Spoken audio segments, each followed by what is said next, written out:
Hello everyone, welcome back to our channel. TET డిఎస్సికి సంబంధించి వాయిదాపై ఒక అప్డేట్ అయితే రావడం జరిగింది. దాని గురించి డిస్కస్ చేద్దాం. దానికంటే ముందు మీరు ఎవరైనా ఈ ఛానల్ ఫస్ట్ టైం చూసినట్టయితే సబ్స్క్రైబ్ చేసుకోండి.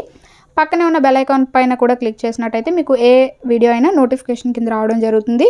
సో మనకి ఇవాళ కనుక చూసుకుంటే కేసు అనేది రేపు తీర్పు అనేది రావడం జరుగుతుంది. అలాగే రేపు టెట్ హాల్ టికెట్స్ కూడా రిలీజ్ చేసేస్తారు. సో దీనిపైన మనకి జడ శ్రావణ్ కుమార్ గారు కేసు టేకప్ చేస్తున్నట్టుగా, సో అతను రేపు లంచ్ మోషన్ పిటిషన్ వేస్తున్నట్టుగా తెలుస్తుంది.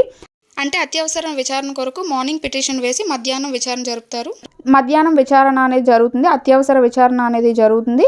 సో దాన్ని బట్టి రేపు టెట్ ఎగ్జామ్స్ కూడా వాయిదా పడేలా చేస్తాము అనే వార్తలు అయితే రావడం జరుగుతుంది. సో టెట్ డిఎస్సి 2 ఎగ్జామ్స్ కూడా వాయిదా పడేలాగా మాట్లాడతాము అని చెప్పి జడ శ్రావణ్ కుమార్ గారు చెప్పడం జరిగింది.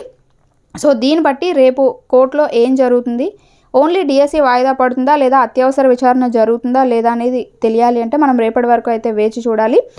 సో రేపు అప్డేట్ రాగానే వెంటనే మీకు వీడియో అనేది పోస్ట్ చేస్తాను. ఇలాంటి వీడియోస్ అన్నీ కూడా మీరు మిస్ కాకుండా, అప్డేట్స్ అన్నీ మిస్ కాకుండా చూడాలి అనుకుంటే వెంటనే ఛానల్ని సబ్స్క్రైబ్ చేసుకొని పక్కనే ఉన్న బెల్ ఐకాన్ కూడా యాక్టివేట్లో ఉంచుకోండి. అప్పుడే మీకు ఏదైనా నోటిఫికేషన్ కింద రావడం జరుగుతుంది. Thanks for watching.